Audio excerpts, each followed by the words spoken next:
ನಮಸ್ಕಾರ. ಇದು ರಾಜಕಾರಣಿಗಳು ಕಂಡಂತೆ ನಾನು ಶಶಿಧರ್ ಭಟ್. 70ರ ದಶಕದ ಕೊನೆಯ ಭಾಗ ಮತ್ತು 80ರ ದಶಕ ಏನಿದೆ, ಕರ್ನಾಟಕದ ರಾಜಕೀಯ ಮತ್ತು ಸಾಮಾಜಿಕ ಬದುಕಿನ ದೃಷ್ಟಿಯಲ್ಲಿ ಬಹಳ ಮುಖ್ಯವಾದ್ದು. ಯಾಕೆಂದರೆ 80ರ ದಶಕದಲ್ಲೇ ರಾಜ್ಯದಲ್ಲಿ ಮೊದಲ ಬಾರಿಗೆ ಕಾಂಗ್ರೆಸ್ಸೇತರ ಸರ್ಕಾರ ಅಧಿಕಾರಕ್ಕೆ ಬಂದಿದ್ದು 1983ರಲ್ಲಿ. ಸೊ ಕಾಂಗ್ರೆಸ್ಸನ್ನು ಕಿತ್ತು ಒಗೆಯುವುದಕ್ಕೆ ಬೇಕಾದಂಥ ವಾತಾವರಣ ಆಗಲೇ ಸೃಷ್ಟಿಯಾಗ್ತಾ ಇತ್ತು. ಸೊ ಅದಕ್ಕೆ ಬಹಳ ಮುಖ್ಯವಾದ ಕಾರಣ ಕರ್ನಾಟಕದಲ್ಲಿದ್ದ 3 ಜನಪರ ಚಳವಳಿಗಳು. ಒಂದು ಕನ್ನಡ ಚಳವಳಿ, ಇನ್ನೊಂದು ದಲಿತ ಚಳವಳಿ. ಸೊ ದಲಿತ ಚಳವಳಿ ಕೂಡ ಬಹಳ ಮುಖ್ಯವಾದ್ದು. ಅದರ ನಂತರ ರೈತ ಚಳವಳಿ. ಸೊ ಈ ಚಳವಳಿಗಳು ನಮ್ಮ ಸಮಾಜವನ್ನು ಬಡಿದೆಬ್ಬಿಸ್ತಾ ಇದ್ದು, ಜನ ಡಿಫ್ರೆಂಟಾಗಿ ಯೋಚನೆ ಮಾಡುವುದಕ್ಕೆ ಮಾಡ್ತಾ ಇತ್ತು. ಯಾಕೆಂದರೆ ಒಂದು ಕಾಂಗ್ರೆಸ್ ಅನ್ನೋದೇನಿದೆ, ಕಾಂಗ್ರೆಸ್ ಪಕ್ಷದ ಒಂಥರ ಸ್ಲೇವರಿ ಏನೋ ಅನ್ನುವ ರೀತಿ ವಾತಾವರಣ ಸೃಷ್ಟಿಯಾಗಿತ್ತು. ಕಾಂಗ್ರೆಸ್ಸನ್ನು ಸೋಲಿಸುವವರೇ ಇರಲಿಲ್ಲ. ಕಾಂಗ್ರೆಸ್ನಿಂದ ಯಾವುದೋ ಏನೋ ಯಾರನ್ನೋ ನಿಲ್ಲಿಸಿದ್ರು ಎಲ್ಲೆಲ್ಲೋ ಗೆದ್ದು ಬರ್ತಾಯಿದ್ರು. ಅವರು ಆ ಕ್ಷೇತ್ರದವರು ಆಗಬೇಕು ಅಂತಲೂ ಇಲ್ಲ. ಸೊ ನನಗೆ ಭಾಳ ಸ್ಪಷ್ಟವಾಗಿ ನೆನಪಿದೆ, ನಮ್ಮ ಕೆನರಾ ಕ್ಷೇತ್ರದಿಂದ ಬಹುತೇಕ ಸಂದರ್ಭದಲ್ಲಿ ಎಲ್ಲ ಹೊರಗಿನಿಂದ ಬಂದವರೇ ಬಂದು ನಿಂತು ಗೆದ್ದದ್ದು. ಸೊ ಇಂತಹ ಒಂದು ಸ್ಥಿತಿಯಲ್ಲಿ ಕರ್ನಾಟಕದ ಒಳಗಡೆ ಜನಪರ ಚಳವಳಿಗಳು ಬದಲಾವಣೆಯನ್ನು ತಂದವು. ಅದು 1983ರ ಪ್ರಥಮ ಕಾಂಗ್ರೆಸ್ಸೇತರ ಸರ್ಕಾರ. ಸೊ ಈ ಎಕ್ಸ್ಪೆರಿಮೆಂಟ್ ಬಹಳ ಮುಖ್ಯವಾದ್ದು. ಅದು ಫೇಲ್ ಆಗಿರ್ಬೋದು. ಆ ಎಕ್ಸ್ಪೆರಿಮೆಂಟ್, ಜನತಾ ಎಕ್ಸ್ಪೆರಿಮೆಂಟ್ ಅಂತ ನಾವೇನಂತೀವಿ, ಅದು ಫೇಲ್ ಆಯಿತು. ಆದರೆ ಆ ಎಕ್ಸ್ಪೆರಿಮೆಂಟ್ ಹುಟ್ಟು ಹಾಕಿದ ಹಲವಾರು ನಾಯಕರುಗಳು, ಅವ್ರ ಬಗ್ಗೆ ಒಬ್ಬೊಬ್ಬರ ಬಗ್ಗೆ ನಾನು ಮಾತನಾಡ್ತಾ ಇದ್ದೀನಿ ನಿಮ್ಮ ಹತ್ರ. ಹಲವರ ಬಗ್ಗೆ ಹಿಂದಿನ ಸಂಚಿಕೆಯಲ್ಲಿ ನಾನು ನಜೀರ್ ಸಾಬ್ ಬಗ್ಗೆ ಮಾತನಾಡಿದೆ. ಅದಕ್ಕೂ ಮೊದಲು ಹೆಗಡೆ, ದೇವೇಗೌಡ ಅವ್ರ ಬಗ್ಗೆ ಎಲ್ಲ ಮಾತನಾಡಿದೆ. ಇವತ್ತು ನಾನು ಮಾತನಾಡ್ತಾ ಇರುವವರು ಜನತಾ ಪರಿವಾರದಿಂದಲೇ ಹೊರಹೊಮ್ಮಿದ ಒಬ್ಬ ನಾಯಕರ ಬಗ್ಗೆ. ಅವರು MP ಪ್ರಕಾಶ್. MP ಪ್ರಕಾಶ್ ಮುಖ್ಯಮಂತ್ರಿಯಾಗುವ ಎಲ್ಲ ಅರ್ಹತೆಯನ್ನು ಹೊಂದಿದವರಾಗಿದ್ದರು ಅಂತ. ಆದರೆ ಅವರಿಗೆ ಅವಕಾಶ ದಕ್ಕಿಲ್ಲ. ಕರ್ನಾಟಕ ರಾಜಕಾರಣದಲ್ಲಿ ಒಂದು ಸಾಂಸ್ಕೃತಿಕ ಮತ್ತು ಸಾಹಿತ್ಯಿಕ ವ್ಯಕ್ತಿತ್ವವನ್ನು ಹೊಂದಂಥ ರಾಜಕಾರಣಿಗಳು ಕಡಿಮೆ ಅಂತ ಇತ್ತೀಚಿನಿಂದಲೂ ಇಲ್ಲವೇ ಇಲ್ಲ. ಸಾಹಿತ್ಯ, ಸಂಸ್ಕೃತಿ, ಸಂಗೀತ ಇದು ಯಾವುದೂ ಕೂಡ ಇವತ್ತಿನ ರಾಜಕಾರಣಿಗಳಿಗೆ ಬೇಕಾಗಿಲ್ಲ. ಇವತ್ತು ರಾಜಕಾರಣಿಗೆ ಕಾಸು ಮಾಡೋದು, ಮಜಾ ಉಡಾಯಿಸೋದು, ಬಿಸ್ನೆಸ್ ಮಾಡೋದು, ದುಡ್ಡು ಮಾಡೋದು ಇದೇ. ಅದರಿಂದ ಅವರ ಮಾತಿನಲ್ಲಿ, ನಡವಳಿಕೆಯಲ್ಲಿ ಒಂದು ಕಲ್ಚರಲ್ ಅಪ್ರೋಚ್ ಇರಲ್ಲ.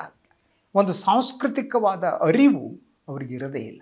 ಅದರಿಂದಲೇ ಬಾಯಿ ಬಂದ ಮಾತಾಡಿ. ಇವತ್ತು ನೋಡಿ, ನೀವು ಪ್ರತಿಪಕ್ಷದ ನಾಯಕರುಗಳು ಇನ್ನೊಬ್ಬರು ಮಾತನಾಡೋದು ನೋಡಿ ಅಯ್ಯಪ್ಪ ಅನ್ಸೋಕ್ಕೆ ಪ್ರಾರಂಭ ಆಗ್ತದೆ. ಯಾಕಂದರೆ ಅವರಿಗೆ ಓದಿಲ್ಲ, ಆಲೋಚನೆ ಮಾಡಲಾರರು.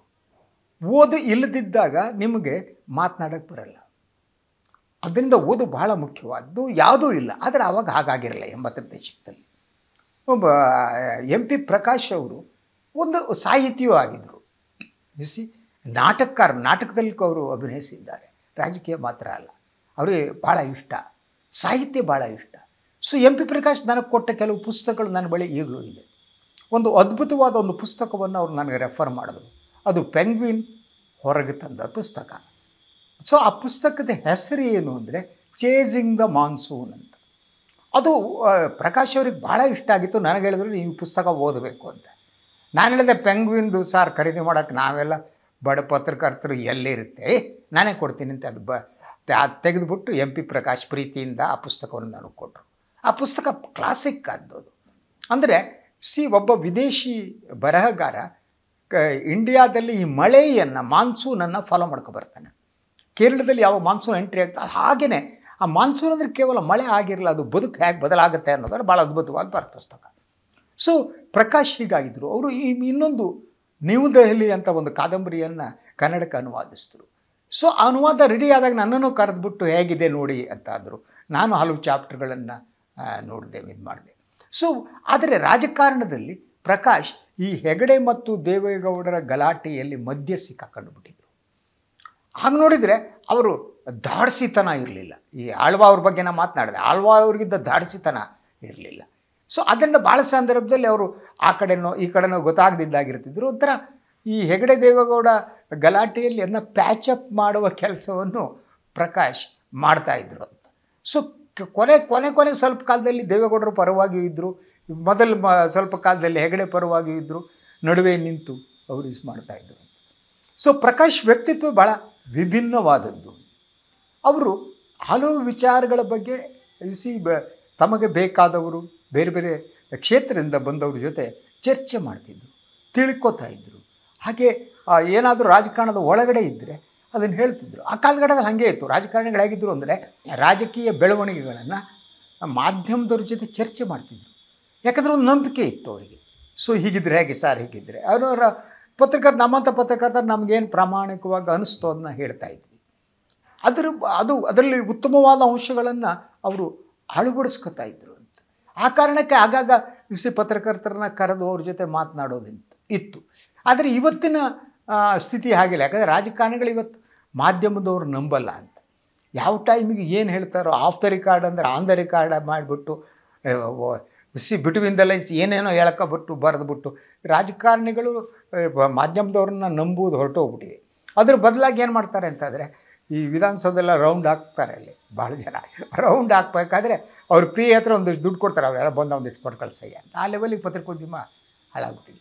ಸೊ ಪ್ರಕಾಶ್ ಅವರ ಮಂತ್ರಿ ಆದಾಗಲೂ ಕೂಡ ಅವರಿಗೆ ತಮ್ಮ ದಟ್ ಖಾತೆಯನ್ನು ಹೇಗೆ ನಿರ್ವಹಿಸಬೇಕು ಅಂತ ಗೊತ್ತಿತ್ತು. ಸೊ ನಾನು ಹೇಳಿದೆ, ನಮ್ಮ ಈ ಸಂಬಂಧದ ಬಗ್ಗೆ ಒಂದು ಅನುಭವ ಹೇಳ್ತೀನಿ. ಒಂದು ದಿವಸ ಅವ್ರು ನನಗೆ ಫೋನ್ ಮಾಡಿದ್ರು. ಫೋನ್ ಮಾಡಿಬಿಟ್ಟು ಯಾವುದೋ ಒಂದು ವಿಚಾರದ ಬಗ್ಗೆ ಚರ್ಚೆ ಮಾಡಬೇಕಾಗಿತ್ತು. ಬೆಳಗ್ಗೆ ತಿಂಡಿ ತಿನ್ನೋಕೆ ಬಂದುಬಿಡಿ ಭಟ್ರೆ, ಕೂತು ಮಾತಾಡೋಣ, ನಾನೇನೋ ನಿಮ್ಮ ಜೊತೆ ಚರ್ಚೆ ಮಾಡಬೇಕು ಅಂತ ಅಂದರು. ಆ ಮಂತ್ರಿ ಆಗಿದ್ದರು ಅವರು. ಸರಿ ಅಂದೆ. ಮನೆಯಲ್ಲೂ ಕೂಡ ನಾನು ಬೆಳಗ್ಗೆ ತಿಂಡಿ ತಿನ್ನೋಕ್ಕಿರಲ್ಲ, ಇವತ್ತು MP ಪ್ರಕಾಶ್ ಮನೆಯಲ್ಲಿ ತಿಂಡಿ ನನಗೆ ಟಿಫಿನ್ ಅಲ್ಲೇನೆ ಅಂತ ಅಂದೆ. ಸೊ ಅಂದ್ಬಿಟ್ಟು ಬೆಳಗ್ಗೆ ಬೇಗ ಎದ್ದುಬಿಟ್ಟು ನಾನು ಹೊರಟೆ. ಬೆಳಗ್ಗೆ ಮೋಸ್ಟ್ ಪ್ರಾಬಲಿ ನಾನು 7 ಗಂಟೆ ಹೊರಟ್ಬಿಟ್ಟೆ. ನಾವೆಲ್ಲ ಬೇಗ ತಿಂಡಿ ತಿನ್ನೋರು. ಹೊರಟು ಏನು ಮನೆಯಿಂದ ಹೊರಗಡೆ ಸ್ಕೂಟ್ರ್ ಅನ್ನಿಸ್ತು, ಫೋನ್ ಮಾಡ್ಕೊಂಡು ಹೋಗ್ಬೋಣ, ಸುಮ್ಮನೆ ಹೋಗೋದು. ಮತ್ತು ಸ್ಕೂಟ್ರ್ ನಿಲ್ಲಿಸಿದೆ, ಹೊರಟವನು ವಾಪಸ್ ಬಂದುಬಿಟ್ಟು ಫೋನ್ ಮಾಡಿದೆ. ಅವ್ರು PA ಎತ್ಕೊಂಡ್ರು. 7:15 ಇರ್ಬೋದು. ಸೊ ನಾನಂದೆ, ಪ್ರಕಾಶ್ ಸಾಹೇಬ್ರಿದ್ದಾರೆ ಅಂದೆ. ಅವ್ರು PA ಹೇಳಿದೆ, ಇಲ್ಲ ಬಾತ್ರೂಮಲ್ಲಿದ್ದಾರೆ ಅಂತ. ನನಗೆ ಈ ಮಂತ್ರಿಗಳ ಬಾತ್ರೂಮ್ದು ಗೊತ್ತು. ಈ ಬಾತ್ರೂಮ್ನಲ್ಲಿ ಇದ್ದಾರೆ ಅಂತಂದರೆ ಅವ್ರು ತಪ್ಸ್ಕೊಳಕ್ಕೆ ಟ್ರೈ ಮಾಡ್ತಾರೆ ಅನ್ನೋ ಅರ್ಥನೂ ಬರುತ್ತೆ. ಹಾಗೆ ಒಂದು ಅರ್ಧ ಗಂಟೆ ಆಯಿತು ಬಿಟ್ಟು ಫೋನ್ ಮಾಡಿದೆ, ಮತ್ತೆ ಬಾತ್ರೂಮಲ್ಲಿದ್ದಾರೆ ಅಂತ. ಇನ್ನು ಅರ್ಧ ಗಂಟೆ ಆಯಿತು, 9 ಗಂಟೆಗೆ ಮತ್ತೆ ಫೋನ್ ಮಾಡಿದೆ, ಬಾತ್ರೂಮ್ ಅಂದೆ. ಆ PA ಹೇಳಿದೆ, ನೋಡ್ರಪ್ಪ, ಯಾವುದೇ ಮಂತ್ರಿ 1 ತಾಸು ಬಾತ್ರೂಮಲ್ಲಿದ್ದರೆ, 1.5 ಗಂಟೆ ಬಾತ್ರೂಮ್ನಲ್ಲಿದ್ದರೆ ಅವರ ಆರೋಗ್ಯಕ್ಕೂ ಒಳ್ಳೆಯದಲ್ಲ. ಸೊ ರಾಜ್ಯದ ಆರೋಗ್ಯಕ್ಕೂ ಕೂಡ ಒಳ್ಳೆಯದಲ್ಲ. ನಿಮ್ಮ ಸಾಹೇಬ್ರಲ್ಲೆಲ್ಲ ಇದ್ದರೆ ಹೇಳ್ಬಿಡು. ಸೊ ಇಷ್ಟೊತ್ತು ಟಾಯ್ಲೆಟ್ರಲ್ಲಿ ಕೂತ್ಕೊಳ್ಳೋದು ಒಳ್ಳೆಯದಲ್ಲ, ಬಾತ್ರೂಮಲ್ಲಿರೋದು ಒಳ್ಳೆಯದಲ್ಲ ಅಂದೆ. 5 ನಿಮಿಷಕ್ಕೆ ಪ್ರಕಾಶ್ ತಿರುಗಿ ಫೋನ್ ಮಾಡಿದ್ರು. ಸೊ ಸಾರಿ ಕಣ್ರಿ, ನಾನು PAಗೆ ಹೇಳಿರಲಿಲ್ಲ, ನೀವು ಬರ್ತೀರಿ ಅಂತ ಕಾಯ್ತಾ ಕೂತಿದ್ದೀನಿ ತಿಳಿ. ನಾಳೆ ಸರ್ 9 ಗಂಟೆ ಆಗೋಯ್ತು. ಈಗ ನಾನು ವಿಜಯನಗರ ಏರಿಯಿಂದ ಹೊರಟು ನಿಮ್ಮ ಮನೆಗೆ ಬಂದರೆ 10:30 11 ಆಗ್ಬಿಡುತ್ತೆ, ಊಟದ ಟೈಮು ಬಂದುಬಿಡುತ್ತೆ, ಬರಲ್ಲ ಅಂದೆ. ಆವಾಗ ಹೇಳಿದ್ರು, ಇಲ್ಲ ನಾನು ಯೂಸ್ವಲಿ ಏನು ಮಾಡ್ತೀನಿ ಅಂದರೆ, ನೀವು ಬರ್ತಾಯಿದ್ದೀರಿ ಅಂತ ನಾನು PAಗೆ ಹೇಳೋದು ಮರ್ತುಬಿಟ್ಟೆ. ಅವನು ಹಾಗೆ ನಮ್ಮಲ್ಲಿ ಯಾರ್ಯಾರೋ ಫೋನ್ ಮಾಡಿದಿರ್ತಾರೆ, ಏನು ಮಾಡೋಣ. ಅದಕ್ಕೆ ಯಾರು ಕೇಳಿದ್ರು, ಸಾಹೇಬ್ರು ಬಾತ್ರೂಮಲ್ಲಿದ್ದಾರೆ ಅಂತ ಹೇಳ್ಬಿಡಯ್ಯ ಅಂತ ಹೇಳಿದ್ದೆ ಅಂತ ಅಂದರು. ಒಳ್ಳೆ ಕತೆ ಸರ್ ನಿಮ್ಮದು ಅಂತ ಅಂದೆ. ನಂತರ ಭಾಳ ಬೇಜಾರು ಮಾಡಿಕೊಂಡು ಮರುದಿವಸ ಬರಲೇಬೇಕು ಅಂದರು. ನೆಕ್ಸ್ಟ್ ಡೇ ನಾನು ಮತ್ತೆ ಹೋಗಿ ಅವ್ರ ಮನೆಗೆ ಹೋಗಿ ಬೆಳಗಿನ ಉಪಹಾರವನ್ನು ಸ್ವೀಕರಿಸಿ ಭಾಳ ಹೊತ್ತು ಕೂತು ಮಾತಾಡ್ತಾ ಬಂದೆ.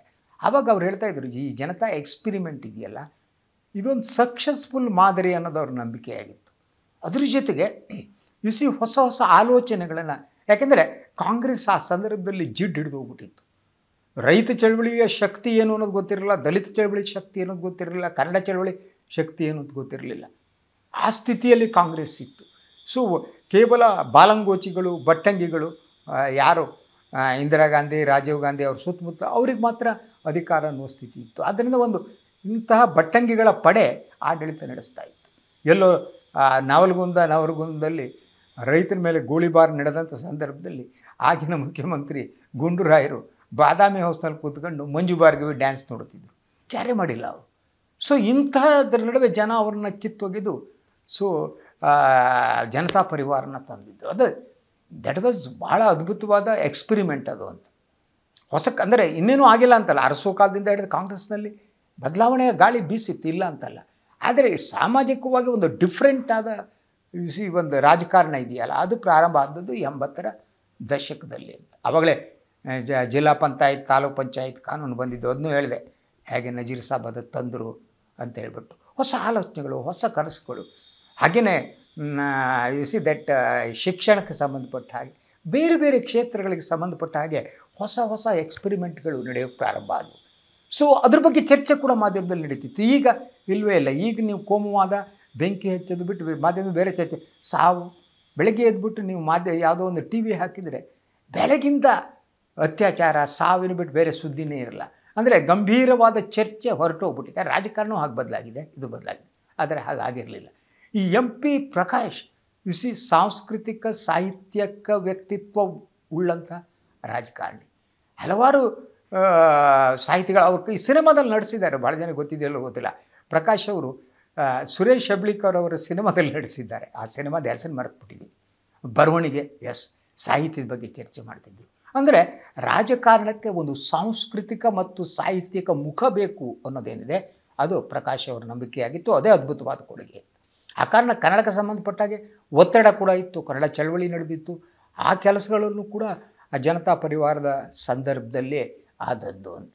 ಅಂದರೆ ಒಂದು ಕಲ್ಚರಲ್ಡ್ ಪಾಲಿಟಿಕ್ಸ್ ಅಂತ ಇತ್ತೇನೋ, ಕಲ್ಚರ್ ಇರೋ ರಾಜಕಾರಣಕ್ಕೆ ಒಂದು ಕಲ್ಚರ್ ಬೇಕಂತೆ, ಒಂದು ಸಂಸ್ಕೃತಿ ಬೇಕಂತೆ. ಅಂಥ ಒಂದು ಸಂಸ್ಕೃತಿಯನ್ನು ರೂಢಿಸುವುದಕ್ಕೆ ಆ ಸಂದರ್ಭದಲ್ಲಿ ಯತ್ನ ಮಾಡಲಾಯಿತು. ಅದರ ಬಹಳ ಪ್ರಮುಖ ವ್ಯಕ್ತಿ ಅಂದರೆ MP ಪ್ರಕಾಶ್ ಅವರೇ. ಹಾಗೆಯೇ ಜೀವರಾಜ ಆಳ್ವ ಅವರಿಗೂ ಸಾಹಿತ್ಯ ಜೊತೆ ಅವ್ರ ಸಾಹಿತಿಗಳೆಲ್ಲ ಗೊತ್ತಿತ್ತು ಅವ್ರಿಗೆ. ಆದರೆ ಈ ರೀತಿ ಓದೋ ಇರಲಿಲ್ಲ. ಯಾವುದೇ ಹೊಸ ಪುಸ್ತಕ ಬರಲಿ ಪ್ರಕಾಶ್ ಓದ್ತಿದ್ದರು, ಓದ್ಬಿಟ್ಟು ಚರ್ಚೆ ಮಾಡ್ತಿದ್ದರು. ಸೊ ಅಂತಹ ವ್ಯಕ್ತಿತ್ವ ಅವರಲ್ಲಿತ್ತು. ಆದ್ದರಿಂದ ಅವರ ಇಡೀ ವ್ಯಕ್ತಿತ್ವದಲ್ಲಿ ಒಂದು ಸಾಫ್ಟ್ನೆಸ್ ಇತ್ತು. ಅದೇ ಅವರಿಗೆ ದೌರ್ಬಲ್ಯ ಆಯಿತು ಅಂತ ಅನಿಸುತ್ತೆ ನನಗೆ. ಗೌಡರ ವಿರುದ್ಧವಾಗಲಿ, ಹೆಗಡೆ ವಿರುದ್ಧವಾಗಲಿ ಅವರು ಎದೆ ಉಬ್ಬಿಸಿ ನಿಲ್ಲೇ ಇಲ್ಲ ಅಂತ. ಆದ್ದರಿಂದ ಒಂದು ರಾಜಕಾರಣದಲ್ಲಿ ಅಂದರೆ ರಾಜಕಾರಣ ಒಂದು ಅಂಥ ಒಂದು ವ್ಯಕ್ತಿತ್ವವನ್ನು ಎಕ್ಸ್ಪೆಕ್ಟ್ ಮಾಡುತ್ತೆ. ಪ್ರಕಾಶ್ ಅವರಿಗೆ ಆಗಿರಲಿಲ್ಲ. ಅದರ ನಂತರ ಯಾವುದೇ ಚಟ ಇಲ್ಲದೆ ಅಂತ ಪ್ರಕಾಶ್ ಅನಾರೋಗ್ಯಕ್ಕೆ ತುತ್ತಾದರು. ಸೊ ಅವರಿಗೆ ಆ ರೋಗ ಬರುತ್ತೆ ಅಂತ ಯಾರೂ ಅಂದುಕೊಂಡೇ ಇರಲಿಲ್ಲ. ಹಾಗಾಗಿ ಅವರು ಬಿಸಿ ದಟ್ಟ ಹೋದಾಗ ಒಂದು ವ್ಯಾಕ್ಯೂಮ್ ಇದೆ ಅನಿಸುತ್ತೆ ಕರ್ನಾಟಕದಲ್ಲಿ ನನಗೆ. ಪ್ರಕಾಶ್ ಅಂಥವರು ನಮಗೆ ಬೇಕಾಗಿದೆ. ಅಂಥ ರಾಜಕಾರಣಿಗಳು ಇಲ್ಲ. ಇದು ಇವತ್ತಿನ ರಾಜಕಾರಣಿಗಳು ನಾ ಕಂಡಂತೆ. ಇನ್ನೊಂದು ವ್ಯಕ್ತಿಯ ಬಗ್ಗೆ ಇನ್ನೊಂದು ಸಂಚಿಕೆಯಲ್ಲಿ ಮಾತಾಡ್ತೇನೆ. ಅಲ್ಲಿವರೆಗೆ ಎಲ್ಲರಿಗೂ ನಮಸ್ಕಾರ.